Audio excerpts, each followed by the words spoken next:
welcome to the ryoknits knitting podcast.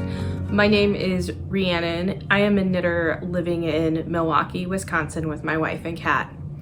I have been knitting about 8 years, I think, and today I just want to share, like I usually do, a sort of making show and tell. Let's talk first about what I'm wearing.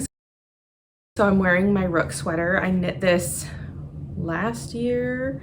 I knit this in, I think, 2021 and 2022. It kind of sat for a long time and then I picked it back up. This is my sweater. It's not a recent finished object, but it's something I really am looking forward to wearing all winter. I wore it a lot last winter and it's already getting kind of cold here, so I think that you know, it's pretty amazing when I can bust this out already in October. All right, let's talk about finished objects. So the first finished object I have to share is my first all over Fair Isle project. So here it is. This is the academic vest by Skeindeer knits. I switched up the colors a little bit so that the color, the navy would be sort of like featured more. And the way that I planned my colors out when I was doing this is I didn't really want to like knit a swatch for every color combination because I knew I wanted to use these 5 colors, but I didn't know, like, you know, which, like, did I want the navy to be CC1 or CC2 or CC3, etc. So I just took out like graph paper and some colored pencils and tried to approximate like what, you know, what would be sort of like the level of blue saturation if I used this color here. I think I landed on something that I'm happy with. It's a little outside of my comfort zone because it is, I think the orange shows up more, maybe. And maybe on the screen the orange doesn't look quite so orange, but it is pretty orange. So here's my vest. I will put it on and show you in a minute, but I wanted to first talk about a modification I made that I kind of regret, which is that I wanted to bind off the shoulder right here in between a chart motif. So because the entire pattern is, there's sort of one big chart that goes, you know, from the bottom all the way to here, and then it begins repeating. There aren't a lot of rows that, you know, I guess you would call like a rest row where you're only working in one color, but I really wanted to do the 3 needle bind off from the inside in that rest row. So I ended up adding about 1 inch to the shoulder here, and what it did is it lowered the armpit a little, so this comes down a little lower on the side than I would like, and then it also made the entire thing longer, of course, because you've just added 1 inch to the length. So I would just say, if you are like me and you're really trying to figure out how do I make that happen on a rest row, maybe just invent a rest row. Like, maybe just take a color that's prominent in that line of color work and just bind off in that. Because I think if I had bound off in, you know, say the lighter blue, like right around here, like you wouldn't even, I don't think it would make much of a difference. Am I gonna go back and change it? Hell no, because I had to pick up for the ribbing all around that after the bind off. So in this pattern you were knitting from the bottom up and you're putting in steeks for the underarms and for the v-neck. Another thing I want to comment on is that when I first read the pattern, I thought, that's genius. I don't like knitting color work flat. I'd rather do you know, steeks for those things. And because I'm using a kind of sticky, like woolly wool woolen spun yarn, it won't matter. I'm not worried about anything coming apart. You know, how I secure the steek is not a huge deal. However, after doing this and after doing another project that has a similar-ish construction other than steeks, I really don't think it's that big of a deal to have to knit a little bit of color work flat. And I know some people would avoid that like the plague, but for me, you know, basically you would be working the same chart, but you would be working it left to right instead of right to left. And you would be doing purls for everything. But if you're, you know, when I think of how I manage colors and color work, I have, you know, one yarn strand that goes over the top and one that goes under the other color, if that makes sense. So you've got your 2 stitches here, you're working, you know, say you're going blue goes over the top and white goes underneath, and I just keep that consistent. So usually for me, the contrast color is the darker color. That's how I think of it. That may vary depending on your pattern, but for me, in this pattern, since the main color was the lightest color, that I always just, whatever was darker was the contrast for that row, and I put that over the top. So that, you know, that's how I do it, and my yarns don't get tangled and whatnot. And if I was purling, I would do it the exact same way, right? Because you're working those stitches across with 2 colors, and you're gonna have to move one strand over, you know, either over the top or under the bottom, but consistently, right? If you've never done stranded color work, maybe nothing I said made sense, but let me just reiterate. Bottom line is, for me, I think a little bit of color work flat would maybe have been less irritating than all of the cable management or cord management on my interchangeables, because as you are knitting, you know, you're doing a lot of decreases at the top. You're knitting something that the circumference is getting smaller and smaller and smaller. So there's a point at which the needle I used around, you know, here around the main like body part was too big, but it wasn't big enough to like magic loop. And that can really mess with tension. And I find that my purling tension and my knitting tension are pretty close. So I think maybe it would have been less annoying if I didn't have to keep changing the cord that was attached to the needle tips. So maybe if I did this again, I would not add an extra inch at the shoulder. And I would, you know, maybe do armhole steeks, but not the V-neck. You know what I mean? Like, yeah, I don't know.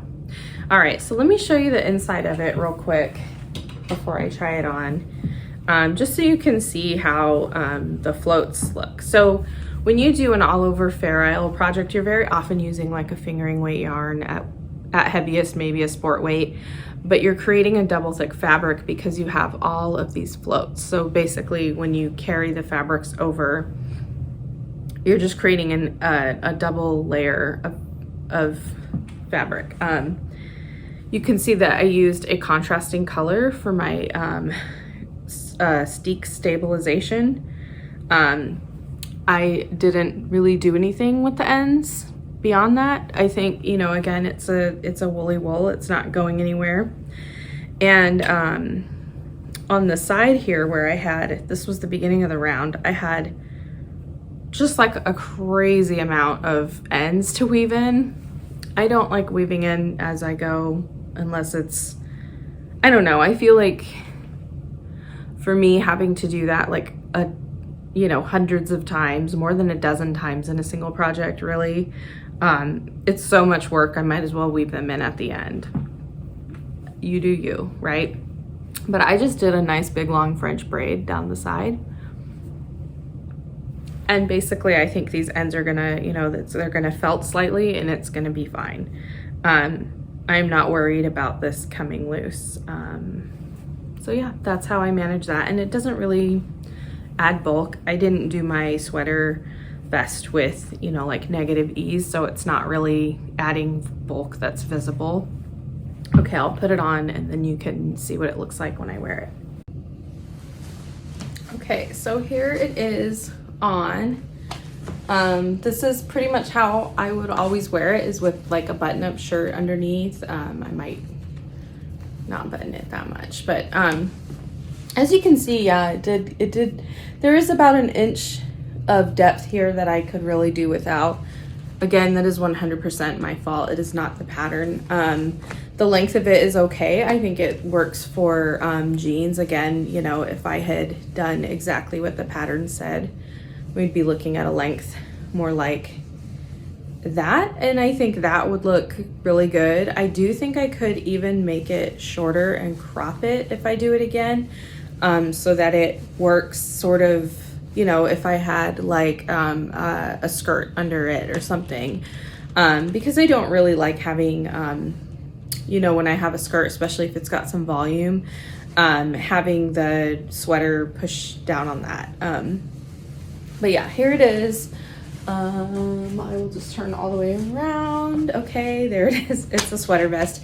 It's really warm and cozy. I wore it for the first time just this week, and I felt like it was a little chilly because my arms weren't covered, but with a shawl, with a jacket over it, it's amazing. And it just gives you the warmth right where you need it. So, oh, my camera's getting crooked, but anyway, now you can see this is my finished academic vest. I could honestly do this pattern again in so many different color combos, like variations. One of my favorite projects that someone did was maybe a similar color for the background, a kind of pale oatmeal gray sort of color, but she did all shades of like pink and burgundy, and like it just looked like roses, right? Like a rose garden. It was amazing.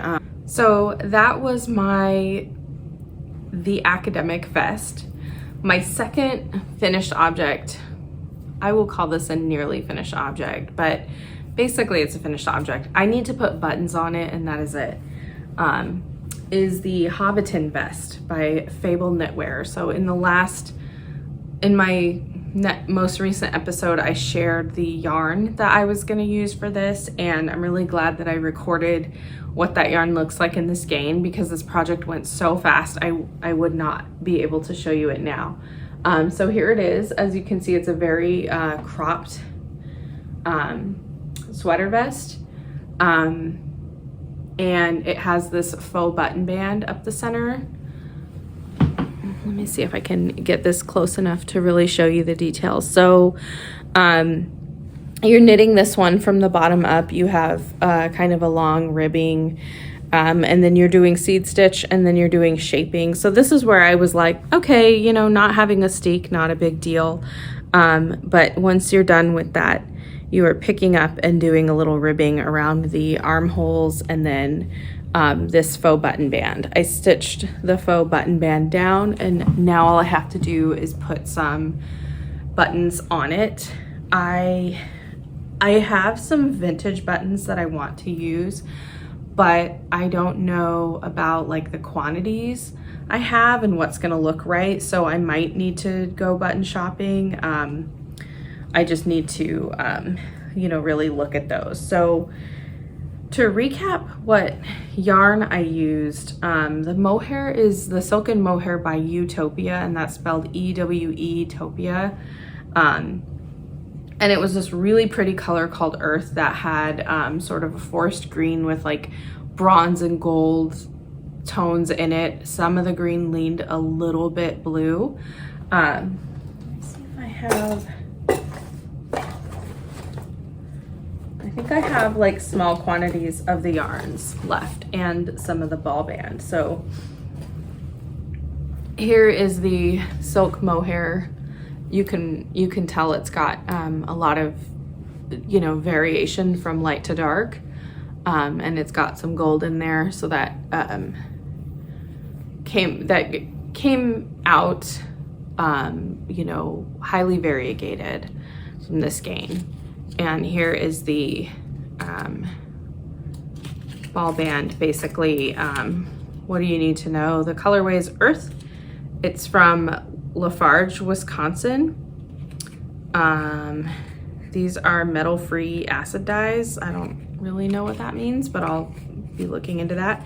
It's 72% superfine kid mohair and 28% silk. And you get 455 yards per skein, which is pretty nice, I think. and you know, basically just that much left. I got it from the Wisconsin Sheep and Wool Festival, so it feels also special because I bought it, you know, at a festival, and I also bought this yarn at the festival, which is the Bumblee Acres Farm. Oh, it's a blend of cormo and silk, so it has a small percent of silk and then it's cormo, so it's very soft, but it has that little bit of sheen from the silk. It's a really nice tonal, much more subtle tones than the other one. Green, and I think the color is called Jade. And so the result is, you know, you get this really nice, you know, pretty even color, but like with beautiful variegation. And I'm not like against pooling, but I think this came out, you know, just really more even than I expected, I guess. I will put this on and show you what it looks like on. It is much smaller than the other vest, so you'll see it's quite cropped.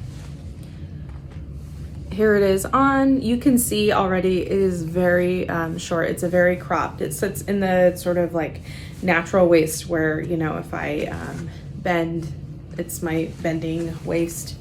And it has just a really cute vintage vibe to it, I think.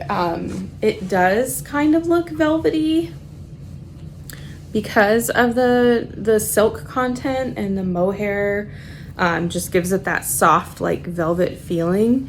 I have to stop myself from just wanting to like constantly rub it because the seed stitch with the silk mohair is so delightful to the touch. Like, it's just a textural wonder. Again, I need to add the buttons, but this is my finished Hobbiton vest. The armhole sits really nicely. I think the straps are sitting nicely. It would take some getting used to because I think the neck is a little wider than I thought it would be. And so the shoulders sit a little farther outward, but not in a way that's uncomfortable or that feels like it's bad design or anything, just in a way that it's like, this is how it's meant to fit, because it is, you know, inspired by like vintage garments. So, and of course, Lord of the Rings. So yeah, this is my complete Hobbiton vest. I am super ready to like cosplay a Hobbit. Or, you know, be a Hobbit for Halloween or whatever.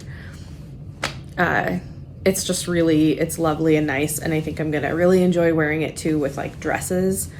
I kind of envision this as when I'm not being a Hobbit on purpose, I'm gonna wear it with like a dress that, you know, sort of comes in at the waist and then has like a lot of volume down here. So that shorter height works with, you know, things that have a lot of volume after the waist. Because it's not trying to like squish the fabric down, if that makes sense. So. Okay, so like I said, all I have to do is put the buttons on this and then it will be done. I want to recommend this pattern as if you have a very special skein of mohair or a very special skein of fingering weight or both, and you want to use them together in something. I am like probably like a women's size 16 in your average retailer's kind of sizing. So I'm like right about like the average size of person in the US, I guess, other than being a little short. So I used only one skein of each of these, and the whole time I was knitting the body, I kept thinking there's no way I'm gonna get this out of one skein, basically 400 and something yards of yarn. But of course, because you're holding these double, it gets you a much looser gauge. It ends up being, I think, 17 stitches over 4 inches. So, I mean, really a loose gauge, but seed stitch, you can't really tell, and the mohair fills in gaps, so it's not like holy looking. But I actually got this whole thing out of, you know, under 500 yards, which is of each, which is amazing. Because for me, a fingering weight sweater at a kind of average gauge, meaning not too loose, not too tight, I'd usually be looking at 3 to 4 skeins. So it's really economical if you wanted to use like a really luxurious fancy yarn. Oftentimes when you think about wanting to use like a very luxury yarn and getting a lot of bang for your buck, the projects that come to mind are like cowls or hats or things that are small, but they don't use enough of the skein. So this I think is a really good choice. And if you were, you know, used to purchasing, you know, anywhere from 3 to 6 skeins of fingering weight yarn to complete a garment, you could get away with a lot less on this. So 1 to 2 skeins. All right, just set those there. My next finished object is this mug that I'm drinking out of. Here we go. It's my pumpkin mug. It's fall, so I'm drinking David's tea, the pumpkin pie, or no, sweet potato pie tea. If you're not familiar with David's tea, it's black tea with lots of sugar, okay? Like everyone hyped it up and I got really excited, but I am more of a herbal tea tisane. I love a good oolong, you know, like I like tea that isn't already sweetened, and I like tea that is, you know, maybe blends from you know, specific farms or something like that. You know, regional variations. That's the direction my tea snobbery leans in, I guess. But this tea it's all right, you know. But this is a mug that I painted at my birthday party. So we went to a local to us paint your own pottery studio, and everyone at the party just like picked out an object and painted it, and it was a lot of fun. I did 2 objects. So the first one I did was a yarn bowl, and then I also did this, and my friend Kate helped me paint it, because I'm not great at painting things quickly, and you have to do multiple layers of the glaze in order to you know, and like let it dry between in order to get like a good solid color. So I did this, we did this pumpkin mug. I had help, of course. And then the other thing I did was a yarn bowl. I'm going to show it to you. Da, da, da, da. So I had a ceramic yarn bowl for a really long time that my wife got me at I think at a yarn festival. It was so beautiful, made by a local artisan, etc., etc. And then it was sitting on the floor and I stepped on it and I broke off the this sort of overhang that kind of, you know, this is where the yarn pulls out from. So I haven't had like a real yarn bowl since then. I do think all bowls are yarn bowls, if you believe, but you know what I mean. Like this is designed for knitting, you know, for having your yarn strand come out through this space. So I did kind of a Neapolitan-ish paint job, I guess. It's glaze, not paint, I guess. And I layered the colors a little bit and got some color variation that I'm really pleased with, and just had a really fun time. So for $20 to be able to paint your own, it's pretty cool. And they had larger ones, but they weren't much bigger around, but they were much taller. And I kind of liked this as a little tabletop yarn bowl. So that's another finished object. So I don't really have a knitting work in progress, but I do have a quilting work in progress. And this is very experimental, but I am attempting to make a table runner out of various fabrics that give me autumn vibes, I guess. So it's kind of autumnal, and my idea was to have big blocks and then interspersed with like little stripes. yeah, so this is my first attempt at like a quilted table runner. I just saw these fabrics sitting together in my stash and thought like I could do something with that, you know. It feels like fall, blending them all together, and I think I will probably do just like a black backing maybe, or if I find a really good, I don't know, like a good solid color, and then maybe a very minimalist edge, I suppose, and stitch with black or like a dark brown on there. I don't know. It's an experiment, you know. I like quilting, and I also like just the work of piecing things together and trying to take things that look like they don't go together and trying to turn them into something that does go together. So like this fabric with the flowers to me is very like kind of goth, you know, vaguely like Mexican art, and then this is something completely different, and then this is yet another thing that's completely different. But I think when you put them all together, you know, you've created basically a new fabric. And so if you keep throwing things together, you know, I think it was Kay Fassett said something like, if you don't like the presence of a color, just throw in 20 more colors, or I don't know, something like that. And I just thought it might be fun to just sort of get the practice of doing the quilting and doing the patchwork, and just, you know, a means of sort of practicing, because I think there are knitting projects I've done, like, you know, at this point in my knitting journey, I think something like the Sophie shawl is just very simple. I could almost do that, you know, without looking, like in my sleep, right? It's so easy. I-cord edges are not hard for me. Like, you know, garter stitch is incredibly easy. I don't even have to think about it, but it's soothing to do that, right? And when you're doing those projects that don't really require you to think too much or use your brain too much, I guess, you are still practicing the thing. So if you're a concert pianist, you might still play hot cross buns. I don't know.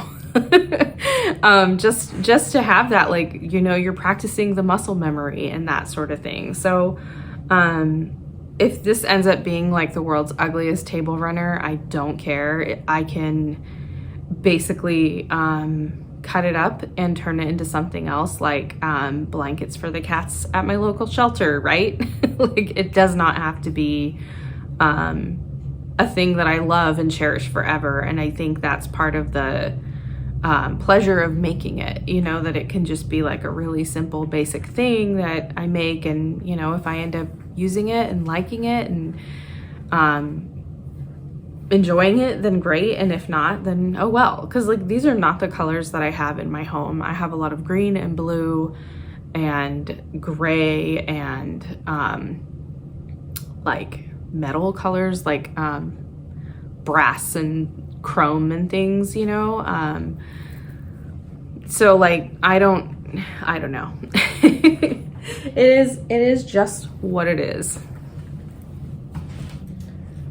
The final project that I have to share is so far nothing but a swatch, or the beginnings of a swatch. I might abandon this swatch, and I'll tell you why. So this is the yarn for my DeLovely skirt. If you watched the last one, you know that I said I was going to make 3 projects this fall. I was going to make the academic vest, I was going to make the Hobbiton vest, I was going to make the DeLovely skirt, because I wanted to sort of sustain that momentum I got with the Make It challenge of doing sort of things in different categories or things that are for different purposes. So, you know, even though there's 2 vests, it's like one vest is very clearly in my mind meant for like skirts, and you know, will be like part of a you know, Halloween costume when I'm just handing out candy or whatever. And then the other one is sort of a more everyday wear put it with pants, put it with jeans kind of thing. So I've done those two, and I started swatching for the Lovely skirt. This is Juniper Moon's Patagonia, which says it's a sport to DK, but is most definitely like a fingering to sport, at least this skein. I mean, this is a small strand of yarn. So here's what it looks like in the skein. It's pretty chunky dude for being 100 grams. It says it's 382 yards per 100 grams. So I guess that's a sport weight. It feels very, it feels light. And I did knit a cozy classic raglan out of this, thinking that it was a DK, sport leaning DK, and honey, it is not. And the sweater looked really beautiful, and I loved the fabric, but over time it stretched out too much because it just wasn't a tight enough gauge. So I have tried to swatch with the recommended needle size, which is a US 3, which is like, I don't know, a toothpick and a half, 3.25 millimeters. And I think that this gauge might be pretty close once I wash it, but for now it is too tight. It's like 26 to 27 stitches over 4 inches, which is going to be, you know, too small if I do that. And I know that for me to get 24 stitches over 4 inches is a pretty standard gauge in a lot of projects, anywhere from fingering to DK weight. And usually a US size 5 will get me there. There are some things where I feel like my gauge on a US 4 and a US 5 are not significantly different. If I was doing like color work, like for my academic vest, I went up to a US size 6 because the color work just sort of makes the gauge tighter. So part of me just wants to get going with like a 5 because I know that I've done a lot of projects at that gauge, but I'm also afraid that washing it and having it relax, it's like you really want to know exactly what you're going to get, right? And it's a skirt, so it does need to be kind of dense, I think, because when you sit down, of course, like this doesn't happen as much, I guess, with sweaters, but I guess you could compare like what's going to happen to the butt of the skirt is going to be similar to what happens to like the elbows of sweaters, which is just that it gets a lot of movement, and so that fabric is being bent and rubbing a lot, you know. So even if you think you're not like particularly hard wearing on your clothes, like just the reality of, you know, how often do we sit and stand and walk and whatever, I think a skirt probably should be a bit of a denser fabric so that, you know, it doesn't just get like a big worn spot. So yeah, and then of course when you sit, if you were to sort of freeze in place and not really move, it'd be one thing, but chances are you will, you know, kind of like shift around on your chair or, you know, sit and then kind of adjust the skirt or whatever. So I think I need to make sure that the fabric has enough density to be to withstand that kind of stuff over time. I'm not committed to where like the skirt has to be something I can wear, you know, once a week, every week for the next 10 years. Like I might get 5 years of wear out of it, you know, wearing it once every week or once every 2 weeks only in certain seasons, right? Like who knows?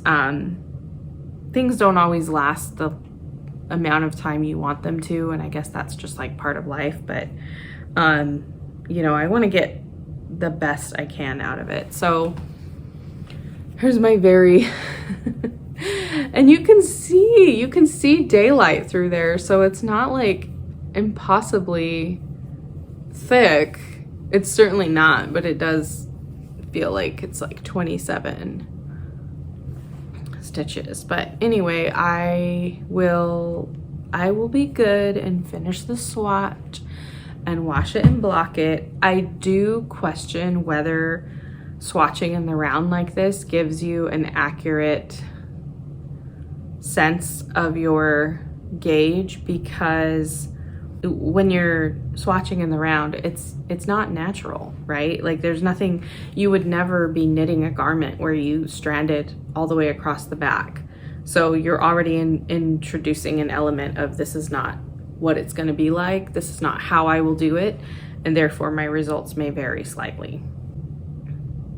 Yeah, so I'm doing the swatch. I'm embracing the fact that it is not a 100% foolproof scientific method of knowing exactly what I need to do with my skirt, and I'm just like leaning into the fact that I have the skills and the knowledge to adjust if my gauge adjusts, if my tension changes as I'm knitting along. I want to talk a little bit about winter plans, because I'm starting to think now about what do I want to do when I'm done with these 3 projects for fall. I think, well, I know I'm going to do the gel tunic, and I've talked about that one before. It's a long tunic. It's raglan, and it's knit in pieces and seamed, which will be a new challenge for me. It's an all over textured garment, and I did a gauge swatch with that. And what I learned from my gauge swatch is that I will probably go down a needle size just to get a gauge that I really like, because this garment here is knit out of the Harrisville Nightshades. I will be knitting that one out of Harrisville Daylights, and I have found that this does seem to grow throughout the day with wear. So it will often be longer at the end of the day than it was at the beginning of the day, and I think maybe it's just the weight of, a big oversized pullover with cables on it. It just, maybe there's some, just like sweater weight stuff that's causing it to grow a little bit. But for that one, I really don't want it to fit differently than what it's intended to. So I know I'm going to do the gel. I know that I want to do another Stephen West shawl. I have 2 that I'm really thinking about. One is the painting stripes, which I've been thinking about doing for a long time, and I have yarn in varying shades of blue and a gold, and then I'll probably throw in some random wild card kind of stripes, maybe a mohair dare or whatever. But I also have been thinking about doing a second Vertices Unite, because I wear that so much. And I did a Vertices Unite that had a variety of non-superwash yarns. So some of them were more like merino silk, and then some were more like rusticy, pure wool and woolen spun. But I think I want to do one that's like all superwash yarns. I seem to have a lot of fingering weight yarns, like stock yarns, that are like reds or pinks or purples. So I'm thinking about doing that. Other projects I'm really thinking about doing, a shift again. I need to knit a cardigan for myself, and I never really want to for some reason. Like it never quite appeals, but it's something I should have. And I have more of this Juniper Moon Patagonia in a blue color that I think would look really good with spin cycle like shades, just whatever colors. I think it will read as mostly blue, and that will be good enough for me. There's also just a few other patterns out there that have caught my eye, and I have so many things that I need to like complete, or where I have the yarn and I have the pattern but I haven't started knitting it yet. So I'm just trying to like whittle it down really to like what are the 3 most urgent projects, I guess. And against my own desires, I kind of feel like a cardigan might be more urgent than some other things. Anyway, that is it for today. I think I've talked enough. I am ready to be done talking. So Thank you as ever for watching. I am glad that you took time out to spend with me, and I hope that you got some inspiration from some of the things I'm making. All right, have a great Halloween. Bye.